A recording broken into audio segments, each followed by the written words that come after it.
Welcome to the Defense and Aerospace Report. I'm Vago Muradian here at the Center for Strategic and International Studies in downtown Washington, D.C. on a day that has most of the federal government closed because of the cold snap we had. And we're with Todd Harrison and Andrew Hunter of CSIS, both of whom have portfolios that sort of intersect, whether on budget and on acquisition. Happy New Year to both of you guys. Todd, I want to start with you. You started a series last year about bad ideas and what we can learn from bad ideas. Talk to us about some of your worst ideas from 2017 and how you ended up on those. I think you participated on this, Andrew, because you had one of the bad ideas. So tell us a little bit about it, Todd. Yeah. So normally at think tanks, we're all about ideas, but we're usually about coming up with good ideas. We decided to take the opposite approach in December. We put together a series. It's on our website, defense360.csis.org. You can go look at them all. We published 18 different bad ideas that we came up with. Bad ideas in national security. These are things that just keep coming back. They're like zombies. You can't kill them. These bad ideas just keep coming back year after year. And we wanted to, just basically call them out and explain why they're a bad idea, and in most cases, what's a better alternative idea. So I won't go through all 18 of them, but I will tell you that at the end of the series, we put out a survey for folks, and it was a very scientific survey. It fully represents the opinions of the people who took the survey. And we had them rate what was the worst of the bad ideas. And not surprisingly, our colleague John Schaus, he won. He had the bad idea of starting a war with North Korea. That won, surprisingly. That would top the list for most people. And what were some of the other less obvious bad ideas? Well, so one that is almost assured to happen is making strategy without regard to the budget caps. That was Greg Sanders. He came up with that bad idea. Another one that ranked high in the survey was resuming nuclear testing as a bad idea. Now, mine raked pretty low, unfortunately. My bad idea was cutting the military housing allowance like the Senate Armed Services has tried to do for a few years in a row. I think that's a bad idea. But Andrew had one as well that was very counterintuitive. What was yours? Mine was on excessively focusing on accountability and acquisition, which has the downfall that it can force you to focus everything on trying to hold people accountable for things for which they, in fact, are not responsible. And which actually then in turn drives up costs, fosters greater timidity, and a whole bunch of other things. It definitely drives risk aversion, and I think most people agree at this point that we need a little more risk taking, not less, in the acquisition system. Speaking about the acquisition system, it was a busy year. The administration now has its legs, sea legs.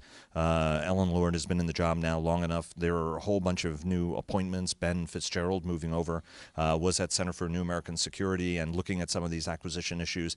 Went up on the Hill on the majority staff and now has moved into the administration to help sort of map this reform. And there's been a few months of active efforts actually in terms of how to map out this new acquisition structure, given that the job of acquisition is going to be slipped. The AT&L job is going to be broken in half.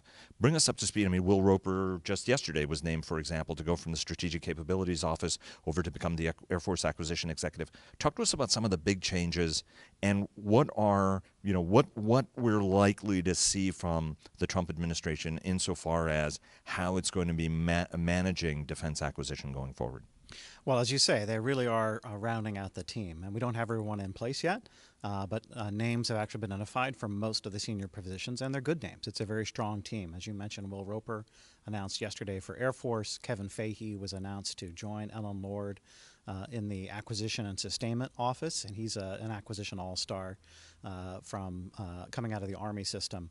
And then you've got Mike Griffin coming in to be the new USD Research and Engineering, which hopefully will be done by February, which is when this divide of AT&L is mandated to happen. And they've got pretty good plans in place for how to make that division of responsibilities. One of the things that I think is obvious when you look at their plans is that it's not a real clean split, because there's a lot of offices within what was corporate AT&L that have roles on the A&S side, and they have roles on the R&E side, the research and engineering side. And so there's going to be this group of offices that are kind of shared or common services between the two undersecretaries. So it's not going to be super clean. And some of that may shake out a little bit over time as these organizations really get up and running and functioning, and maybe they start to see that offices that thought that they were going to need to report to both undersecretaries may gravitate more in one direction or the other. But I think there's always going to be some overlap, and there's going to be some of these offices that report to both. One example would be industrial base, because although industrial base ties obviously and necessarily to acquisition and sustainment, there's a lot of research and engineering issues there as well. And those issues may be some of the most acute because as some of our work has shown, one of the biggest changes in the last 10 years has been the dramatic decline in funding to develop and design new systems in the acquisition system. And so some of the most pointed issues right now facing the industrial base are on the research and engineering side. And Hondo Gertz, obviously the special operator, formerly U.S. Air Force, who's now at Navy RDNA. What are some, and let me ask you, Todd, bring you in the conversation.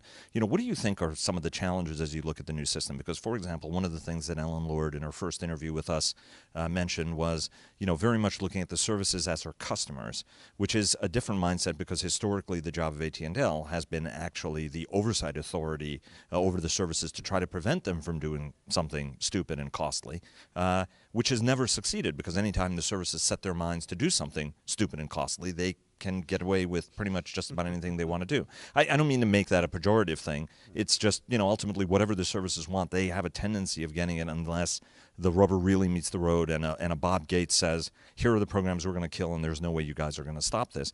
Talk to us a little bit about what some of the challenges this team is going to face as it tries to drive change at a time when the services themselves are going to have greater authority over what they buy by design under the legislation. Well, that's the big unknown here is how is it going to work? Because with the changes that are being made, it's significantly shifting the balance between centralization of authority and decentralization. So it's going to be much more decentralized now.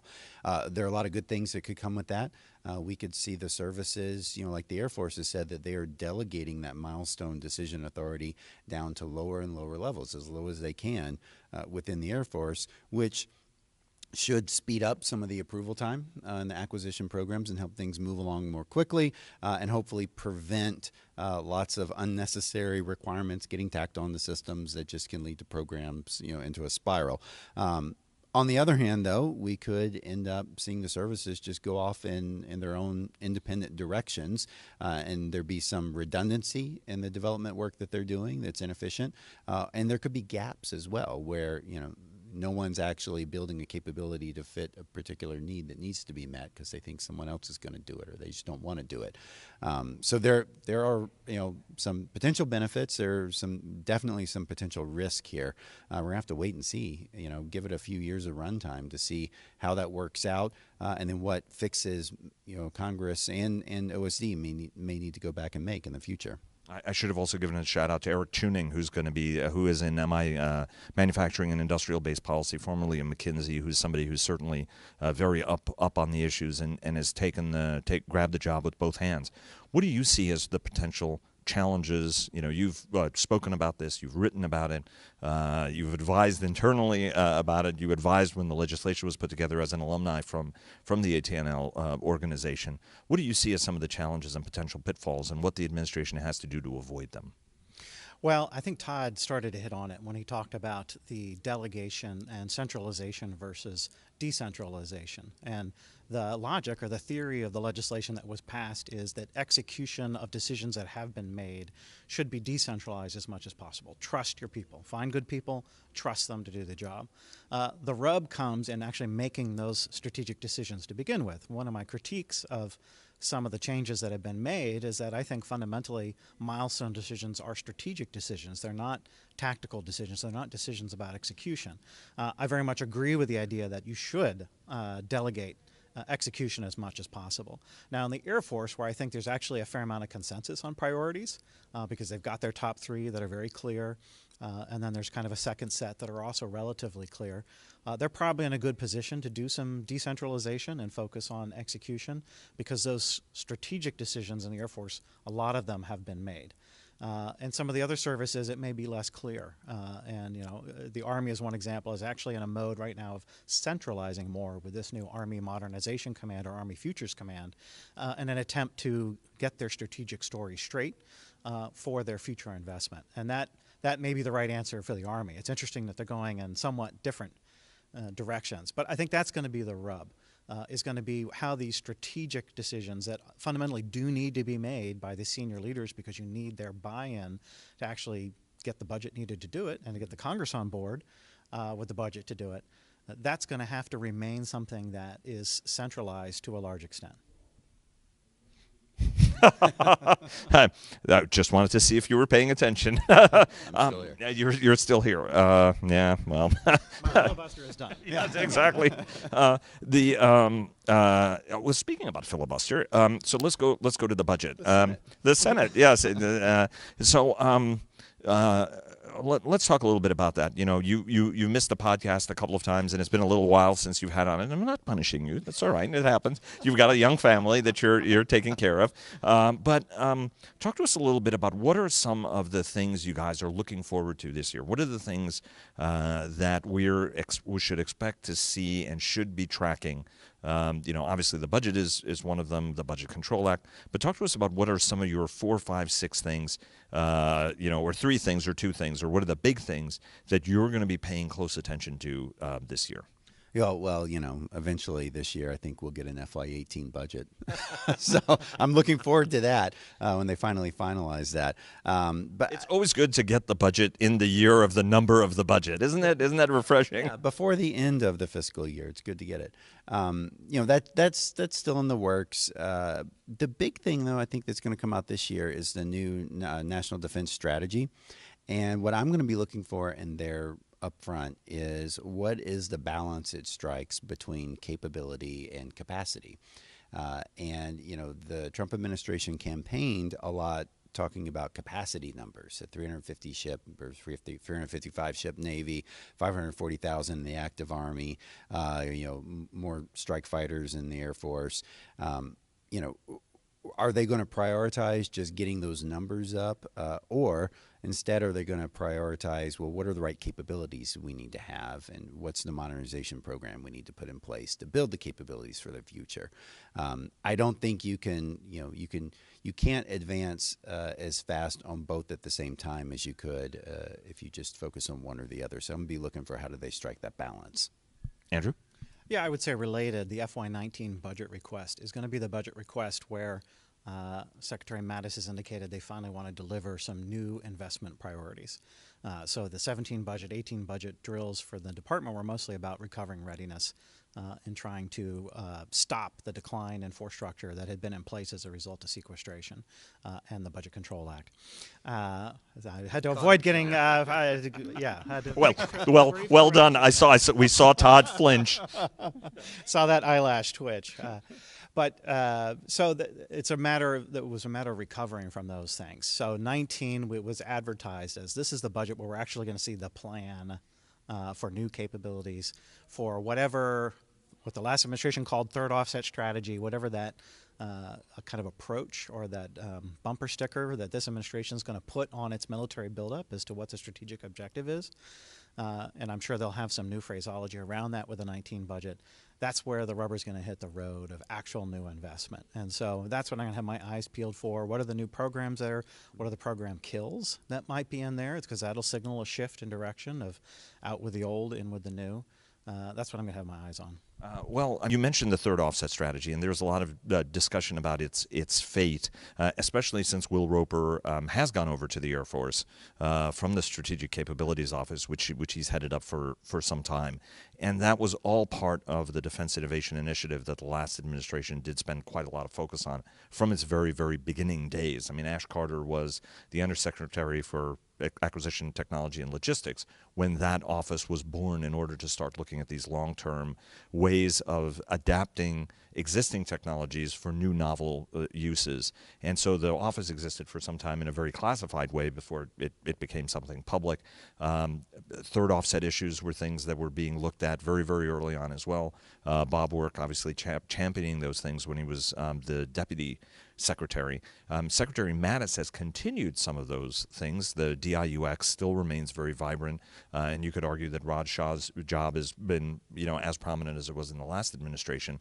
Talk to us a little bit about what the outlook is for some of these leap ahead efforts and projects that were started with such gusto in the last administration. How many of them do we expect to continue, given that Jim Mattis has said in many respects, I thought we were on the right track when it came to those? Yeah, actually, he's been a pretty strong advocate for those efforts. He talks about it in a different way than Ash Carter did, which is not surprising. I think any new secretary was going to talk about it probably a little differently than Dr. Carter did. But he has nonetheless embraced a lot of these innovation initiatives and has spent time, his precious time as Secretary of Defense, where he's had a chance to, focus on things other than ISIS and immediate operational needs. He has focused time on them, which has spoke volumes. So I think there is a pretty good outlook for these things. Will's departure from the SCO is definitely going to create a need that there be another leader appointed there to keep that work going if they want to do it that way, or of course they could potentially consider some different organizational construct for getting similar things done if they wanted to move some of that work out into the services directly. That's a possibility. My hope is that they'll keep the work of the SCO going. But I think there's a lot of potential there. Obviously, as I mentioned, Secretary Mattis has his own way of talking about it. He talks in terms of increased lethality as a focus. And that's, I think, how he is addressing the need for new capabilities, cutting-edge capabilities that go beyond just what we can see that's easily within our grasp, to leverage the new technologies, a lot of which are really commercial technologies that have very strong military application. But that's a tricky thing to do, right? This is a case where, unlike with stealth and GPS, where the department was really driving the change, and in some cases, the private sector sort of came along and utilized these things after the department had built them. This is a case where a lot of these capabilities are really being built in the private sector first for commercial purposes, and they're going to be applied to military needs somewhat after the fact. It's a more of an, I would actually argue, almost an older model, more like what the early days of aviation or the early days of tanks following on automobiles. And so it's going to be a different approach where the department isn't driving the strategy as much as it is adapting to what's happening in the world. It's more of a return, actually, to the natural order of things, given that well, after World War II, we'd made all this investment and we rode on it.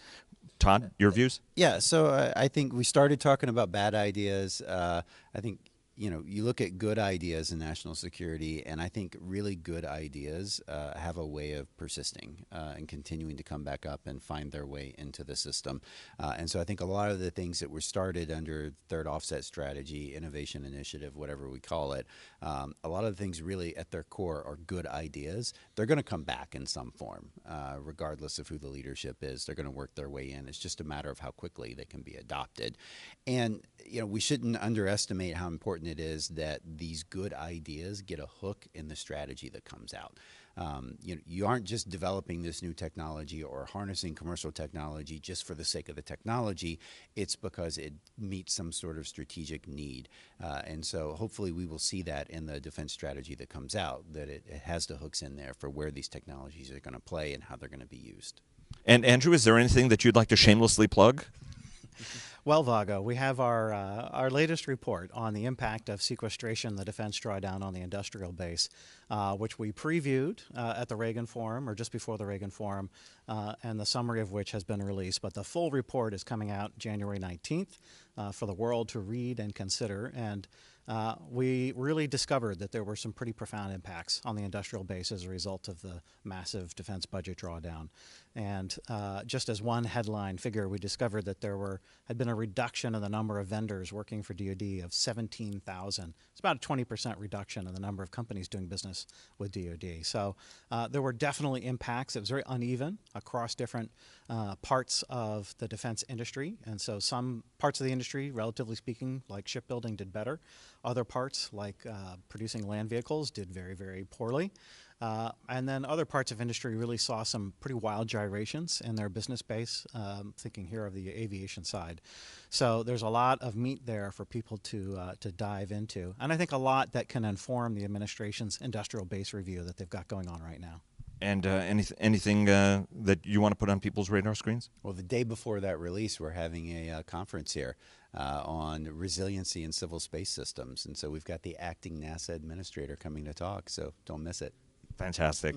Todd Harrison, Andrew Hunter of the Center for Strategic and International Studies, thanks very much, and here's to a prosperous and successful 2018. Thank you. Thanks, Vago.